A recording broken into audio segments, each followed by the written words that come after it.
नया टॉपिक आपको कराने जा रहा हूँ, zeros of an analytic function, जो डिस्कस करूँगा। ये आपको क्वेश्चन के लिए थोड़ा ये दो नंबर का क्वेश्चन इससे आता है, कम थोड़ा इम्पॉर्टेंट है, लेकिन दो नंबर का क्वेश्चन पूछा जा सकता है। Zeros of an analytic function,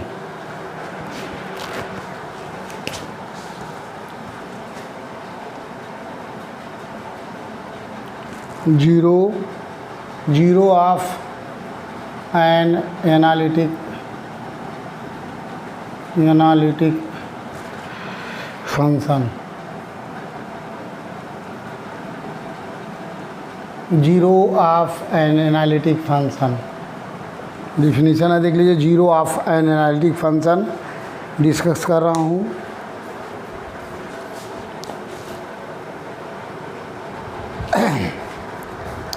अब देख लीजिए, ये जीरो थोड़ा बहुत डिफिनीशन वगैरह थ्योरेटिकल चीज़ें हैं। तो ये zero of an analytic function of an analytic function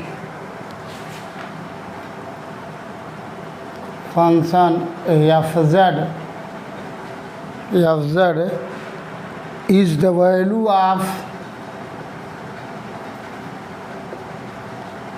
value of z for which f z equal to 0। ये zero of analytic function f z is the value of z for which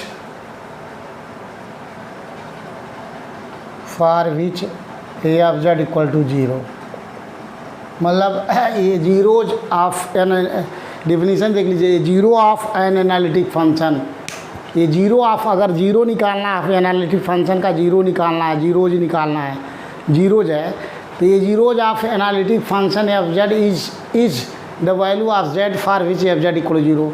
means अगर हमें zeros निकालना है तो nominator को zero put करना होगा। तो यदि न्यूमिनेटर को जीरो पुट करते हैं तो वहाँ से जीरो निकलेगा। एफ जेड इक्वल की जब जीरोज निकालना होगा, zeros of analytic function, find the zeros, then find the nominator equal to f z equal 0 put करके यहाँ से फैक्टराइज करेंगे, जो फाइंड होगा वहाँ से जीरोज फाइंड हो जाएगा। तो देख लीजिए, इसी हाल में आपको ये क्वेश्चन कराते हैं, नहीं तो आपको जीरोज निकालने के लिए क्वेश्चन है, एक क्वेश्चन है आपका समझने के लिए। Find out the zeros,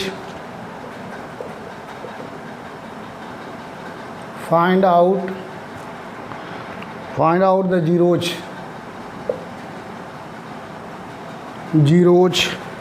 and discuss the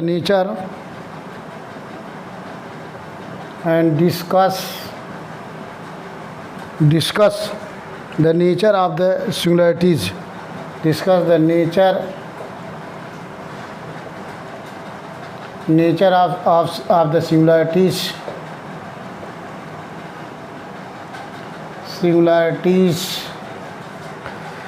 singularities of f z equal to, problem आपका देखिए, z-2 और साइन एंगल है आपका 1/z-1 अपॉन जेड स्क्वायर। ये प्रॉब्लम है, इसको हमें निकालना है आपको जीरोज। देख लीजिए, तो इसका जीरोज हमें निकालने के लिए आप फाइंड आउट जीरोज निकालना है और उसके बाद में सिंगुलरिटी निकालना है। Find out the zeros and discuss the nature of the singularities of F Z. इसका जीरोज निकालने के लिए सॉल्यूशन देख लीजिए। इसका सबसे पहले आपको, अगर जीरो, पहले हम पोल्स निकालते हैं, सिंगुलरिटीज निकाल लेते हैं। फिर the poles are given by the singularities are given by the singularities of the integrand, जो इंटीग्रेंट होता है, the singularity of the integrand are given by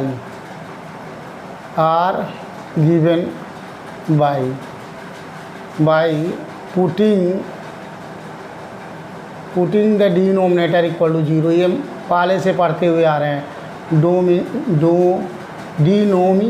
denominator equal to 0। ये मेथड है, फार्मूला है। अगर हमें सिंगुलरिटी निकालना है या पोल्स निकालना है, singularity are poles are both are same, तो अगर सिंगुलरिटी निकालना है तो that is denominator equal to 0, so that is z square equal to 0।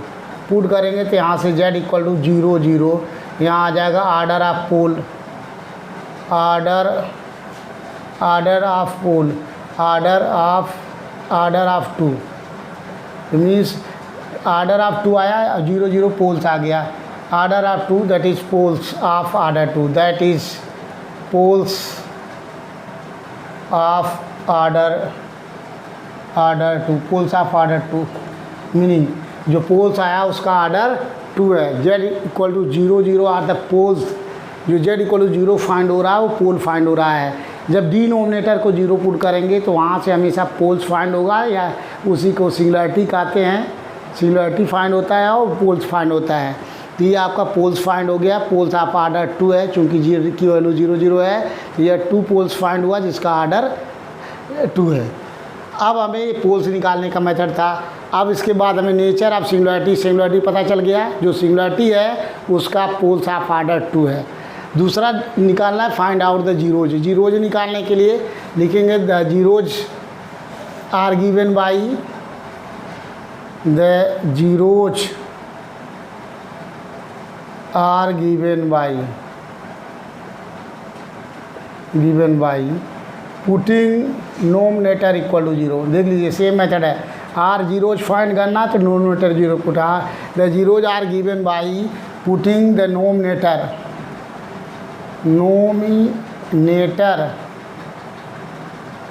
Equal to 0, that is यहाँ से दैट इज मीन्स जो एफ जेड का नोमिनेटर है मीन्स जेड माइनस 2 एक ब्रिकेट में और साइन 1/z-1 इक्वल टू 0। ये चीज़ आया, ये आपका ये 0 जहाँ से फाइंड होगा तो देखिए z-2 equal to 0 and sine 1/z-1 equal to 0।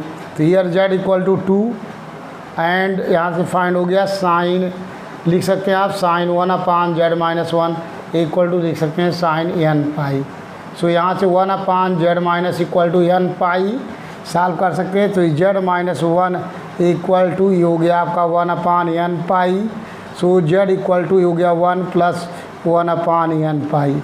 सो यहाँ से देख लीजिए n की वैल्यू जो होगी n equal to 0 plus -1 plus -2 या so plus -3 so dot dot ये वैल्यू पुट कर सकते हैं। यहाँ से देख लीजिए z equal to 1 plus 1/n pi z की वैल्यू फाइंड हो गई। तो यहाँ से पहले नंबर है z equal to 2 are zeros of, ये सिंपल जीरोज है, 0 है। z equal to are simple zeros, 10 z equal to 0 is a simple 0। इस प्रकार जो z की वैल्यू आ गई 10, z equal to 2 is a simple 0 zeros, ये सिंपल 0 कहलाएगा। हमेशा इसको बोले नोमिनेटर को पुट करेंगे 0 निकलेगा। z equal to 2 is a simple zeros and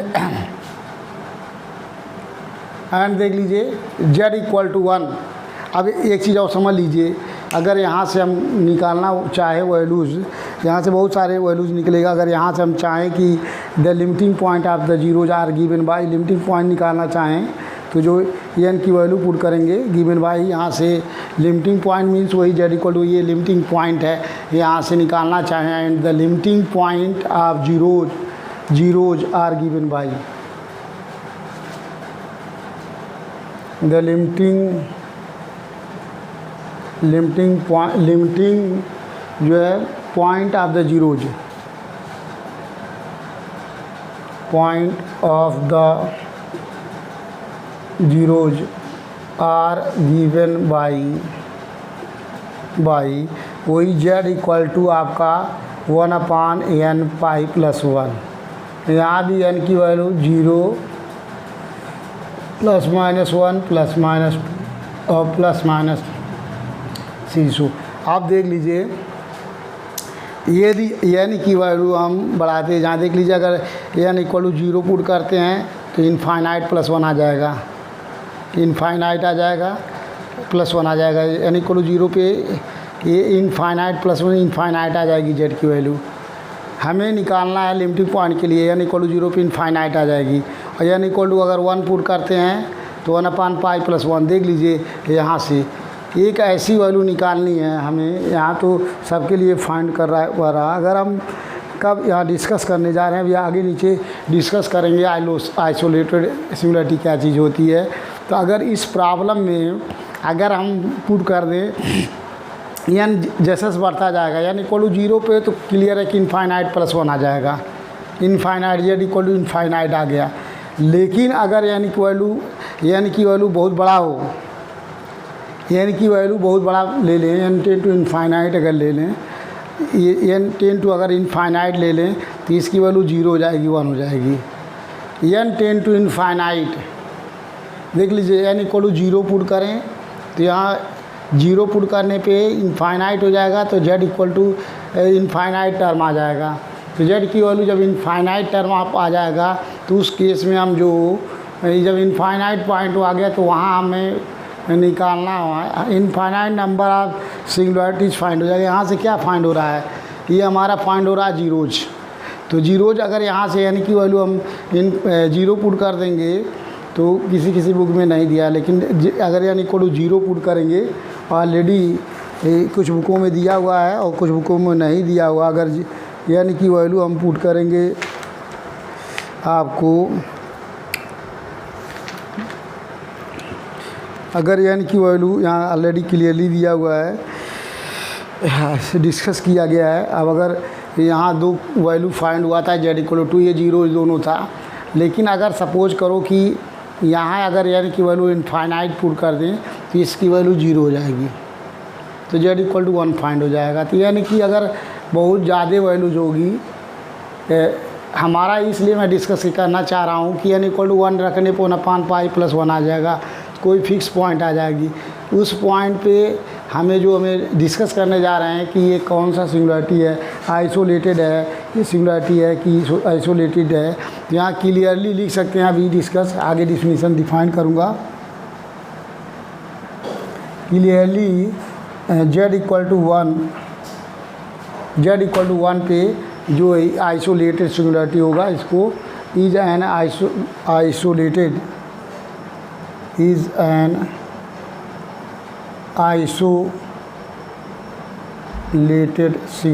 essential singularity, isolated essential singularity। अभी इसके बाद आपको डिस्कस करूँगा सिंगुलरिटीज,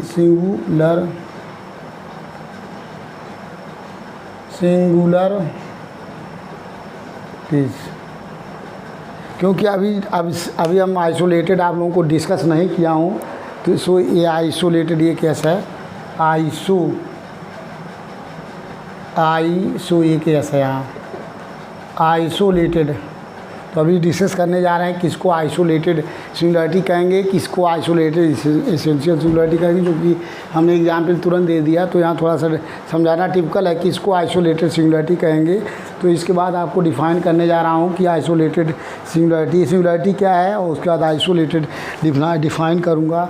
डिफिनीशन क्लियर हो जाएगा तो आपको समझ में आ जाएगा। फिर इसके बाद बहुत सारे क्वेश्चन इसमें कराएंगे। नेक्स्ट आपको जो डिफिनीशन डिफ़ाइन करना होगा, सिंगुलर पॉइंट देख लीजिए पहले, उसके बाद आपको सिंगुलर पॉइंट किसको कहते हैं।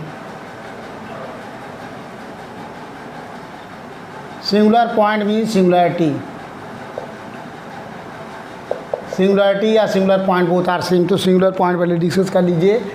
एक ऐसा पॉइंट होना चाहिए, सिंगुलर पॉइंट उसको कहेंगे जो है ये at a point at which the function f z is not analytic. जिस पॉइंट पे function f z not analytic होगा, ऐसे पॉइंट को हम सिंगुलर पॉइंट कहेंगे। नॉट एनालिटिक कब होगा, जब जो फंक्शन एफ जेड होगा, अगर जेड के जगह पे वहाँ सपोज करो इस टाइप का कोई क्वेश्चन है आपका, एफ जेड इक्वल टू कोई भी ले लें e⁻² z/(z−1), या जेड माइनस टू, दो फंक्शन ले लेते हैं। देख लीजिए यहाँ कोई भी फंक्शन ले लें, ये एफ जेड है। अब एफ जेड कब एनालिटिक नहीं होगा, देख लीजिए एनालिटिक ना होने के पीछे रीज़न है कि एनालिटिक तब नहीं होगा जब ऐसा पॉइंट हो जिसको पुट करने पे फंक्शन की वैल्यू जो है इनफाइनाइट हो जाए, एफ जेड इनफाइनाइट हो जाए। तो अगर जेड इक्वल टू 1 और जेड इक्वल टू 2 अगर यहाँ पुट करें इस फंक्शन में तो इसकी वैल्यू इनफाइनाइट हो जाएगी। जेड इक्वल टू 1 पे इनफाइनाइट और जेड इक्वल टू 2 पे भी इनफाइनाइट हो जाएगी। तो जिस पॉइंट पे एट लिखा हुआ है at a point at which the function is not analytic, not analytic तब होगा, ऐसा पॉइंट किस पॉइंट पे नॉट एनालिटिक होगा, जेड इक्वल टू 1 पे और जेड इक्वल टू 2 पे नॉट एनालिटिक है। क्योंकि नॉट इसलिए है एनालिटिक, जेड इक्वल टू 1 और जेड इक्वल टू 2 छोड़कर एवरी पॉइंट पे function f z is analytic है।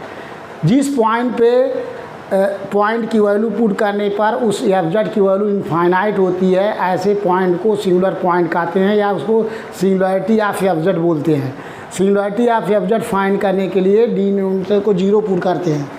तो जब डिनोमिनेटर को 0 पुट करते हैं तो जो पॉइंट फाइंड होता है, जो पोल्स फाइंड होता है, दिस पोल्स या this point is called singular point या सिंगुलरिटी ऑफ एफ जेड कहलाता है। तो ये डिफिनीशन है आपका सिंगुलर पॉइंट का।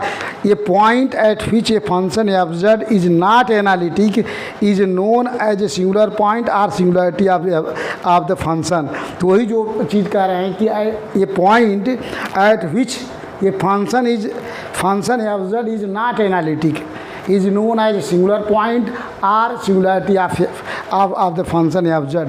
तो सिंगुलर पॉइंट का डिफिनीशन आपको लिख रहा हूँ, जो चूँकि थोड़ा सा आगे चल के बहुत कन्फ्यूजन होगा, आगे बहुत सारे डिफिनीशन कन्फ्यूजन करेगा, इसलिए आपको डिफिनीशन नोट कर रहा हूँ। आपको बहुत केयरफुल्ली पढ़ेंगे क्योंकि थोड़ा सा ये कॉम्प्लेक्स वेरिएबल थोड़ा टफ पड़ेगा। ये point at which a point at which a function f z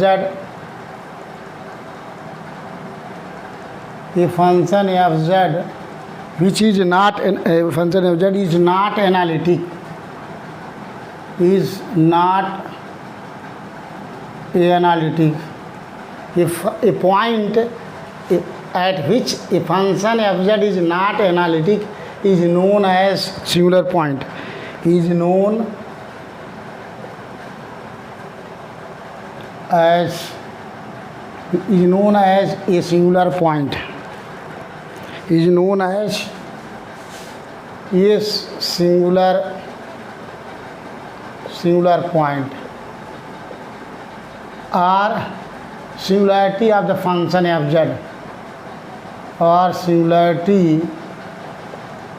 singularities of the function।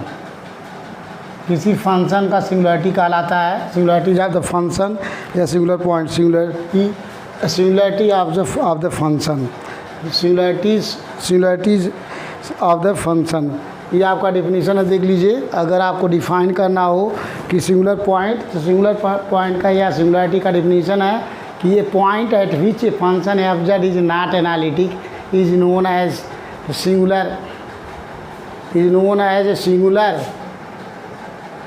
Singular point or singularities of the function या singularity of the function. Singularity भी लिख सकते हैं, सिंगुलरिटी ऑफ द फंक्शन। हमने कोई example बताया था कि अगर कोई भी फंक्शन ले ले, जो फंक्शन के डिनोमिनेटर होता है, अगर डिनोमिनेटर का जो पॉइंट फाइंड होता है पोल्स, उस पोल को छोड़कर एवरी पॉइंट पे फंक्शन एनालिटिक होता है, उस पोल पे फंक्शन की वैल्यू नॉट एनालिटिक होता है। ऐसे पॉइंट को हम सिंगुलर पॉइंट या सिंगुलरिटी ऑफ एफ जेड कहलाता है। अब नेक्स्ट जो आपका डिफिनीशन बहुत ज़्यादा इम्पॉर्टेंट है और जो आपको डिफ़ाइन करूँगा, और उसके बाद में उससे बहुत रिलेटेड एग्जाम्पल भी वगैरह डिस्कस करना पड़ेगा आपको। तो नेक्स्ट क्वेश्चन में आपको अभी छोड़ रहे हैं यहाँ पे, क्योंकि जो आपको आगे डिस्कस करना है कई आपको टाइम लगेंगे, क्योंकि सिंगुलरिटी अगर यहाँ से हम आइसोलेटेड सिंगुलरिटी पॉइंट डिस्कस करेंगे, फिर non isolated singularity point discuss करेंगे, एग्जाम्पल भी देंगे, तो लंबा है। और नेक्स्ट वीडियो में आपको कराएंगे, सारे डिस्कस करेंगे कि सिंगुलरिटी कितने प्रकार के होते हैं, सिंगुलैरिटी जो है आपको 3 प्रकार के होते हैं, आइसोलेटेड सिंगुलैरिटी, इसेंशियल सिंगुलैरिटीज़ और उसके बाद में पोल्स। आपको 3 टाइप का आइसोलेटेड सिंगुलैरिटी, नॉन आइसोलेटेड सिंगुलैरिटीज़ और उसके बाद में रिमूवल ऑफ सिंगुलैरिटीज़, पोल्स, ये 3 प्रकार के होते हैं एक्चुअली में। इसेंशियल सिंगुलैरिटीज़, रिमूवल ऑफ सिंगुलैरिटीज़ और पोल्स। जो सिंगुलैरिटी है उसमें आइसोलेटेड और नॉन आइसोलेटेड भी सिंगुलैरिटी होती है। मेन जो है 3 ही है। 3 मेन में पहला है रिमूवल सिंगुलैरिटी और सेकेंड है आपका इसेंशियल सिंगुलैरिटी और थर्ड नंबर है पोल्स। तो इसको अभी बहुत डिस्कस करेंगे। इससे 2 नंबर का क्वेश्चन बनता है, थोड़ा सा इनमें डिफिनीशन आपको डिफाइन कराएंगे। अब फिर 2 नंबर का क्वेश्चन आना होगा तो आएगा, नहीं आएगा। और नेक्स्ट टॉपिक इसके बाद जो कराएंगे आपको कराना है, इसके बाद रेजिड्यू, जो रेजिड्यू कराएंगे डिस्कस करेंगे to find the method of residue. Cauchy residue theorem कराएंगे। आपको जो टॉपिक बचा हुआ है 5th यूनिट में, समझ लीजिए क्या क्या हमें पढ़ाना है। पहले तो पढ़ाना है काची रेजिड्यू थ्योरम, इसके बाद जो इम्पॉर्टेंट पेपर में आता है, मेरे पास यहाँ पे सिलेबस है घर जो है, जो आपको मैं डिस्कस कर देता हूँ क्या और पढ़ाना है, जो इस यूनिट को आपको कंप्लीट हो जाएगा। इसमें आपको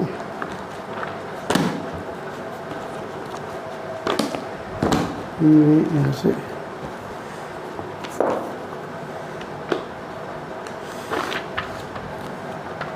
क्या हो गया,